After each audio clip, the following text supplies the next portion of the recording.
सर्वेभ्यो नमो नमः।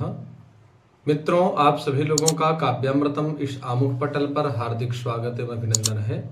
पूर्व दिवस में हम लोगों ने पंडित विष्णु शर्मा विरचित नीति संग्रह के 19 श्लोक पर्यंत अध्ययन किया था। पुनः आज हम लोग 20वें श्लोक के चर्चा के लिए समुपस्थित हैं। मित्रों, पूर्व श्लोक में हम लोगों ने पढ़ा था दैवे पुरुष कार्ये च स्थितमस्य बलाबलम दैवं पुरुष कारेण दुर्बलम ह्युपहन्यते। अर्थात दैव अर्थात भाग्य, पुरुष कारेण अर्थात पौरुष कर्म में, भाग्य और कर्म में दोनों में बलाबल है। अर्थात बल बलवान है, जो पौरुष है कर्म बलवान है या भाग्य बलवान है, यह जो है कह पाना अत्यंत कठिन होगा, क्योंकि कहीं कहीं कर्म प्रधान बताया गया, कहीं कहीं भाग्य प्रधान बताया गया। तो इस प्रकार से इन दोनों में परस्पर बलाबल है। और दैवम पुरुषकारेण, दैव भाग्य तो पुरुषकारेण दुर्बलम उपहन्यते। पुरुषकार के द्वारा जो दुर्बल भाग्य होता है वह पराजित हो जाता है। अब कहते हैं अत्र कृतानाम पाप पुण्यानामेव फलदायकत्वमिति ब्रवीति। अर्थात इस संसार में जो कुछ भी हम लोग अच्छे या बुरे कर्म मिलते हैं वो प्रारब्ध के अनुसार हमको प्राप्त होते रहते हैं। अत्युत्कटैरिहैत्यैस्तु पाप पुण्यैः शरीरभृत् प्रारब्धं कर्म विक्षिद्य भुङ्क्ते तत्फलं द्रुतम्। शरीरभृत् अर्थात शरीरम बिभर्तीति शरीरभृत् अर्थात देहधारी पुरुष जो मानव है, अत्युत्कटैः इहैत्यैः पाप पुण्यैः, अत्युत्कटैः अति उत्कटानि अत्युत्कटानि तैः अत्युत्कटैः। तो अत्युत्कटैः अर्थात अत्यंत उग्र, और इहैत्यैः अर्थात इह जन्मानि कृतैः माने इस जन्म में किए हुए, पाप पुण्यैहि अपने पाप पुण्यों के द्वारा, कहते हैं प्रारब्धम कर्म विक्षिद्य। अगर हमने अपने जीवन में पाप कर्म किए हैं तो उस पाप का परिणाम हमें पाप के रूप में ही मिलेगा। जो हमने पुण्य किए हैं उस पुण्य का परिणाम हमें पुण्य के रूप में ही मिलेगा, ऐसा सिद्धांत है। उद्योगिनं पुरुष सिंहमुपैति लक्ष्मीर्दैवेन देयमिति का पुरुषाः वदन्ति दैवं निहत्य कुरु पौरुषमात्मशक्त्या यत्ने कृते यदि न सिद्ध्यति कोत्र दोषः। अब उद्योगी जो पुरुष होते हैं उन पुरुषों के, उद्योगी पुरुषों की प्रशंसा करते हुए भाग्यवादियों का वर्णन करते हैं। कहते हैं लक्ष्मी ही, जो भगवती लक्ष्मी हैं, वो कहते हैं उद्योगिनम पुरुष सिंहम उपैति। जो उद्योगी पुरुष हैं, पुरुषार्थशील पुरुष हैं, ऐसे पुरुषार्थशील पुरुष सिंह अर्थात जो पुरुषों में श्रेष्ठ पुरुष हैं, ऐसे उद्योगशील पुरुषार्थशील मानवों के पास लक्ष्मी उपैति, लक्ष्मी स्वयं जाती हैं। और दैवेन देयमिति का पुरुषाः वदन्ति, अर्थात का पुरुषाः दैवेन देयम इति वदन्ति। जो का पुरुष होते हैं, अकर्मण्य पुरुष होते हैं, पुरुषार्थहीन होते हैं, वो कहते हैं देवेन दैवेन अर्थात भाग्येन देयम। ये लक्ष्मी इत्यादि जो संपत्ति इत्यादि ये भाग्य का विषय है, ये कापुरुष कहते हैं। जो पुरुषार्थहीन होते हैं, जो पुरुषार्थशील होते हैं, उनके पास लक्ष्मी स्वयं आती है। जो कर्मवादी होते हैं, जो भाग्यवादी होते हैं, वो लोग कहते हैं कि भाग्य से ही संपत्ति प्राप्त हुआ करती है, ऐसे का पुरुषों के पास लक्ष्मी नहीं जाती है। और दैवं निहत्य, दैवं भाग्यम निहत्य त्यक्त्वा, अर्थात भाग्य को छोड़ करके आत्मशक्त्या पौरुषं कुरु, आत्मशक्त्या अपनी शक्ति के अनुसार, स्वसामर्थ्य अनुसार कहते हैं यत्नम कुरु, यत्न करना चाहिए। अयत्ने कृते यदि न सिद्ध्यति कोत्र दोषः, यदि यत्न करने पर भी किसी, मान लीजिए हमारा आज उद्देश्य है हमें चिरस्थायी जीविका प्राप्त करना है या सर्वकारीय चिरस्थायी प्राप्त करना है, तो सर्वकारीय चिरस्थायी जीविका के लिए हम लोग प्रयत्न तो करेंगे। प्रयत्न के अभाव में आप कहें कि हमें नौकरी नहीं मिली या चिरस्थायी जीविका नहीं मिली, तो ये कापुरुष कहते हैं। आप उस अभिरुच्यात्मक लक्ष्य की तैयारी करें, और जब लक्ष्य की प्राप्ति ना हो तब हमारा क्या दोष, नहीं था भाग्य में तो नहीं मिला। ये विष्णु शर्मा जी के द्वारा कहा जा रहा है। समाश्वास नवागे का न दैवं परमार्थतः मूर्खाणां संप्रदायस्य दैवस्य परिपूजनम्।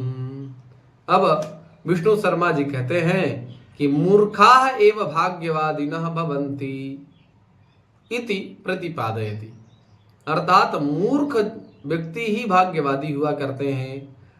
कहते हैं मूर्खाः एव भाग्यवादिनो भवन्ति इति प्रतिपादयति। समाश्वासनवागे का, समाश्वासनवागे का, समाश्वासन अर्थात इयं दैवमस्ति इति एका संख्या का समाश्वासनस्य सांत्वनायाः वाक् वाणी मात्रम् अस्ति, अर्थात भाग्य ही सब कुछ करता है। यह तो केवल आश्वासन या सांत्वना देने के लिए केवल वाणी मात्र है। मूर्खाणां संप्रदायस्य दैवस्य परिपूजनम, दैवम न किंचित, भाग्य कुछ नहीं होता है। मूर्खाणां संप्रदाये अस्य दैवस्य परिपूजनम भवति, जो मूर्ख लोग होते हैं उन मूर्खों के समाज में इस दैव का, भाग्य का पूजन होता है। अर्थात भाग्यवादी मूर्ख लोग होते हैं, जो पुरुषार्थशील कर्मवादी होते हैं, वो भाग्य पर विश्वास नहीं करते, वही परम प्रवीण, परम उच्च कोटि के विद्वान बना करते हैं। यथा हेकेन चक्रेण नारथस्य गतिर्भवेत् तथा पुरुषकारेण बिना दैवं न सिद्ध्यते।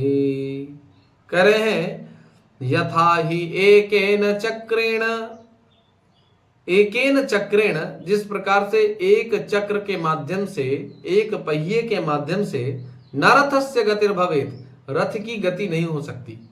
अर्थात एक पहिए से कभी रथ चलता नहीं है, उसके लिए दो पहिए चाहिए। तो कहते हैं गति न भवेत् तथा, उसी प्रकार से पुरुषकारेण बिना दैवं न सिद्ध्यति, पुरुषकार के बिना भाग्य कभी फलित नहीं होता है। इसलिए यथा, जिस प्रकार से, ही निश्चित ही, एकेन माने एक, चक्रेण माने चक्र के द्वारा, न रथस्य गतिर्भवेत्, रथ की गति नहीं होती, रथ की गति हो पाना संभव नहीं है। तथा पुरुषकारेण, उसी प्रकार से पुरुषकारेण बिना, पुरुषार्थशील हुए बिना भाग्य कभी सिद्ध नहीं होता, भाग्य कभी फलीभूत नहीं होता। इसलिए पुरुषार्थ और भाग्य ये लक्ष्य रूपी रथ के दो पहिए हैं। अब आगे कर्म भाग्य जो हो ऐक्यम प्रतिपादयति। कर्म और भाग्य में ऐक्य भाव को प्रतिपादित करते हुए कहते हैं पूर्वजन्म कृतं कर्म तद्दैवमिति कथ्यते तस्मात् पुरुषकारेण यत्नं कुर्यादतन्द्रितः। यत् पूर्वंच तज्जन्म पूर्वजन्म तस्मिन् कृतं पूर्वजन्म कृतम, अर्थात प्राग्ञ पूर्व जन्म में अनुष्ठित यत् कर्म अर्थात जो कर्म तदेव भाग्यमिति कथ्यते, पूर्व जन्म में किए गए सुकृतों को ही भाग्य कहा जाता है। तस्मात् इसलिए विद्वद्भिः कथ्यते विद्वानों के द्वारा कहा गया है तस्मात् पुरुषकारेण बिना पुरस्कार पुरुषार्थशील हुए बिना दैवस्य सिद्धेर अभावात् भाग्य की सिद्धि के अभाव पक्ष में जनः अतंद्रितः पुरुषकारेण यत्नं कुर्यात्। इसलिए कहने का अभिप्राय यह है कि पूर्व जन्म में किए हुए कर्म ही भाग्य कहलाते हैं। इसलिए पुरुष को आलसी न होते हुए प्रमाद न करते हुए आलस्य रहित होकर के सर्वथा उद्योग करना चाहिए। अब उद्यमस्यैव कार्य साधकत्वं न तो भाग्यस्येति कथयति। कर्म का ही कहते हैं उद्यम ही कर्म ही कार्य साधकत्वम, कार्य के प्रति साधक है। जो कर्म है उसी के माध्यम से किसी कार्य की सिद्धि होती है, न तो भाग्यस्य, न कि भाग्य के द्वारा। कहते हैं उद्यमेन हि सिद्ध्यन्ति कार्याणि न मनोरथैः न हि सुप्तस्य सिंहस्य प्रविशन्ति मुखे मृगाः। कहते हैं उद्यमेन ही सिद्ध्यन्ति, उद्यम के द्वारा ही सिद्ध होते हैं क्या? बोले कार्याणि न मनोरथैः, कार्याणि कर्माणि सिद्ध्यन्ति मनोरथैः तु न। केवल मन से चर्चा करने से, मन में विचार लेने से किसी कार्य की सिद्धि नहीं होती। किसी भी कार्य की सिद्धि के प्रति हेतु है कर्म, और कर्म के अभाव में न हि सुप्तस्य सिंहस्य प्रविशन्ति मुखे मृगाः। जैसे सिंह होता है, सिंह को शिकार यदि करना है तो जब तक वह चले फिरेगा नहीं, अपना शिकार ढूंढेगा नहीं और शिकार का पीछा नहीं करेगा, आक्रमण नहीं करेगा, उसको मारेगा नहीं, तो खाएगा क्या? तो व्यक्ति को पुरुषार्थशील होना अत्यंत आवश्यक है। रूप यौवन संपन्नाः विशाल कुल संभवाः विद्याहीना न शोभन्ते निर्गंधाः इव किंशुकाः। अब कह रहे हैं विद्या ही शोभाधायिका है, अर्थात शोभा को प्रदान करने वाली है, न तो रूपादिकमिति वर्णयति। स्वरूप से कुछ नहीं होता, हमारे जो है स्वरूप की भव्य दिव्यता है और हम ज्ञानहीन हैं, तो ज्ञानेन हीनाः पशुभिः समानाः, ज्ञानहीन मानो पशु के समान होते हैं। अब कहते हैं रूप यौवन संपन्ना, रूपम सौंदर्यम, यौवनम तारुण्यम, ताभ्याम संपन्नाः रूप यौवन संपन्नाः। अर्थात रूप माने स्वरूप सुंदर हो, गौरांग दिव्यम, सर्वांग सुंदरम दिव्यम, आपके संपूर्ण अंग सुंदर हैं, भव्य लग रहे हैं आप। और यौवनम, बढ़िया तरुणावस्था है, प्रौढ़ावस्था है, नई अवस्था है। विशाल कुल संभवाः, विशालम अर्थात श्रेष्ठ, यत् कुलम तस्मिन् संभवाः, किसी आप श्रेष्ठ कुल में उत्पन्न हुए हों। और विद्याहीनाः न शोभन्ते, विद्या से हीन है यदि, तो उसी प्रकार से शोभा नहीं प्राप्त करते हैं जैसे निर्गंधाः इव किंशुकाः, किंसुक अर्थात पलाश का पुष्प। पलाश का पुष्प देखने में तो बड़ा सुंदर होता है, परंतु उसमें सुगंध नहीं होती है। तो जो पुष्प की गुणवत्ता है, गुणवत्ता के अभाव में उसकी शोभा नहीं है। तो मानव जीवन हमें मिला है, मानव जीवन में अगर हम ज्ञानी न हो पाए तो ज्ञानहीन पशु के समान है। बिना पढ़े नर पशु कहावा, फिरत रहत फिर पथ नहीं पावा। अर्थात भ्रांत स्थिति में व्यक्ति परेशान स्थिति में, हमेशा क्लांत स्थिति में परिभ्रमित होता रहता है और अपनी समस्या का समाधान नहीं प्राप्त कर पाता। तो मित्रों, ज्ञानी होना अत्यंत आवश्यक है। एतत् चिंतयित्वा स राजा, इस प्रकार से चिंतयित्वा माने चिंतन करके, सह राजा, सह अर्थात सुदर्शन, राजा वह राजा सुदर्शन, पंडित सभाम कारितवान, पंडितों की सभा उन्होंने की।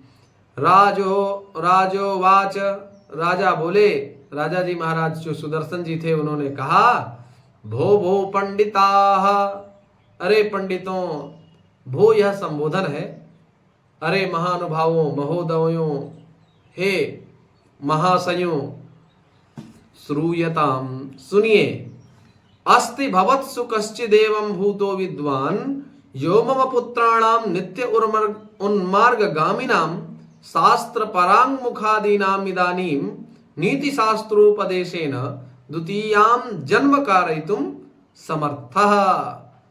उन्होंने सभा की, सभा में कहा, अस्ति है, भवत्सु आप में कोई है, कश्चित एवं भूतो, कोई इस प्रकार का है, विद्वान अर्थात कोई पंडित इस प्रकार का है आप लोगों में, जो मम अर्थात मेरे, पुत्राणाम जो मेरे पुत्र हैं, उन पुत्रों को, नित्य उन्मार्गगामी नाम शास्त्र परांग मुखादि नाम अर्थात नित्य उन्मार्गगामी कुपथ पर चलने वाले जो मेरे पुत्र हैं, ऐसे पुत्रों को, और जो शास्त्र परांग मुख है, जिनका शास्त्र से दूर दूर तक कोई लेना देना नहीं है, ऐसे शास्त्र ज्ञान से विमुख जो मूर्ख मेरे पुत्र हैं, उन पुत्रों को इदानीम इस समय नीति शास्त्रोपदेशेन, नीति शास्त्रों के उपदेश के माध्यम से द्वितीय जन्म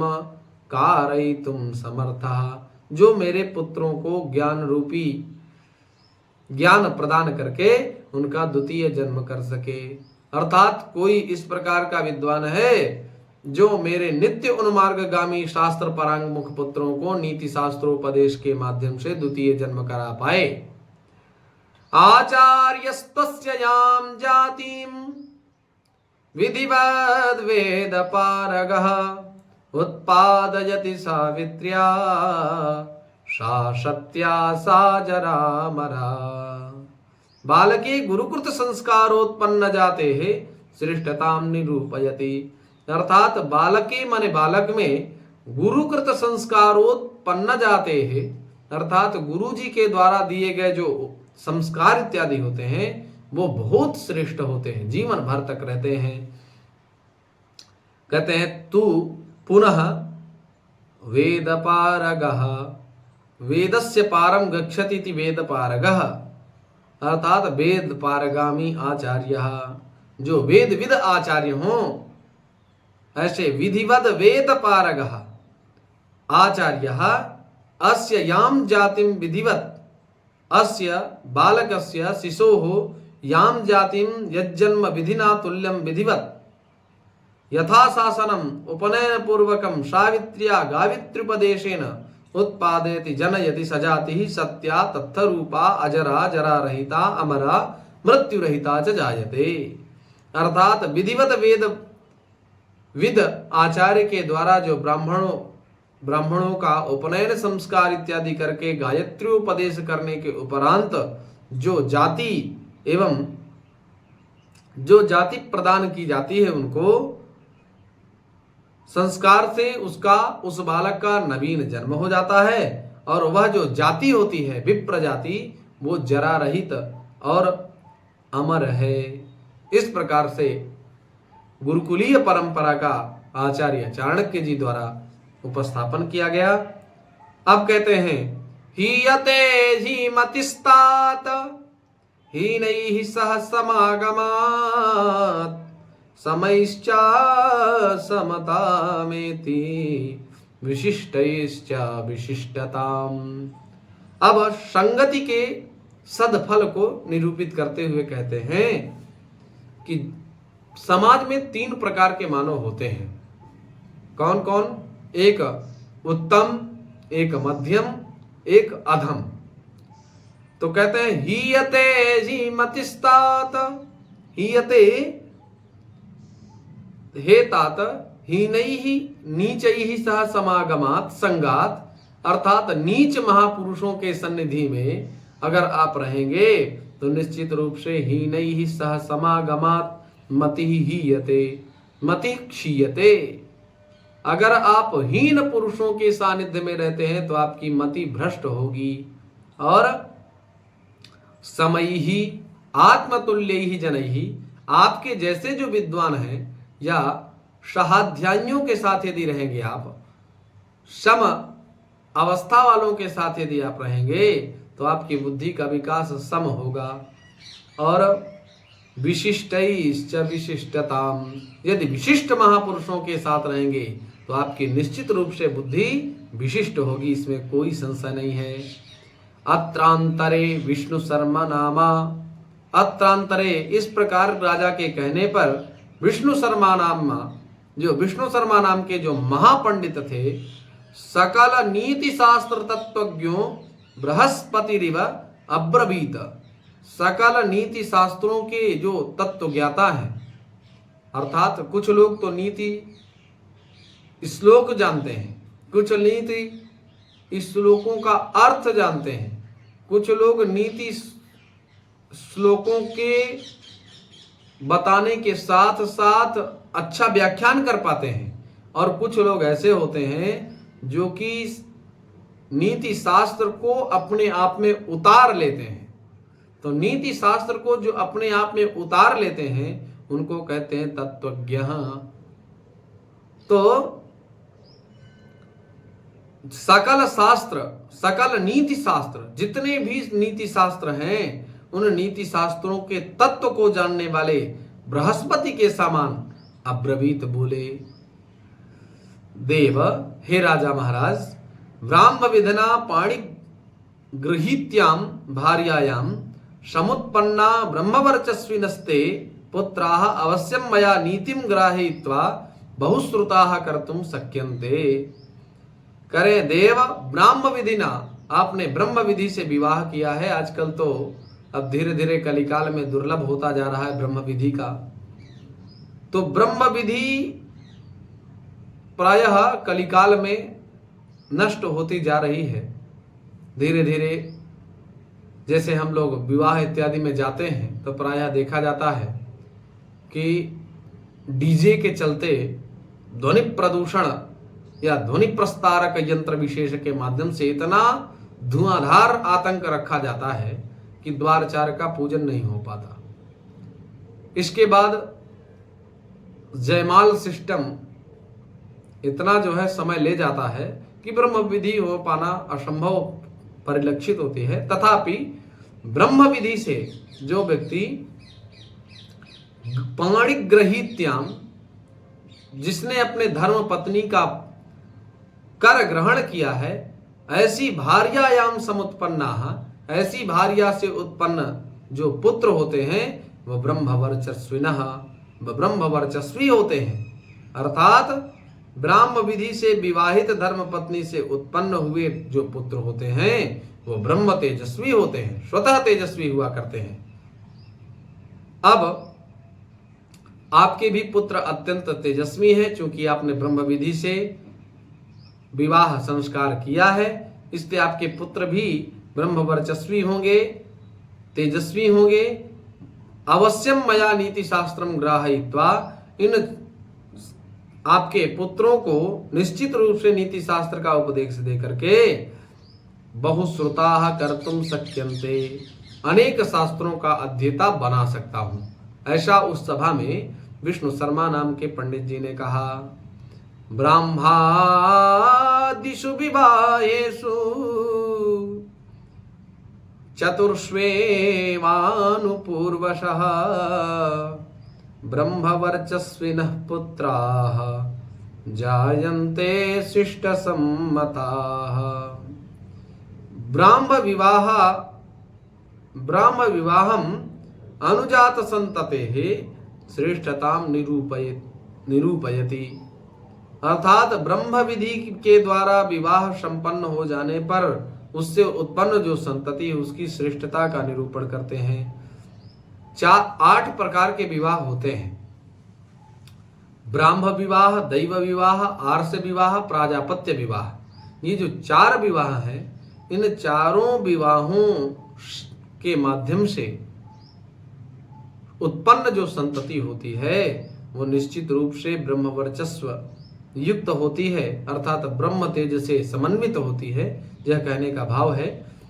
कल हम लोग इसी श्लोक से लेकर के आगे की चर्चा करेंगे। पुनः आप सभी लोगों का हार्दिक स्वागत, अभिनंदन, वंदन करते हुए वाणी को विराम। धन्यवाद, नमस्कार।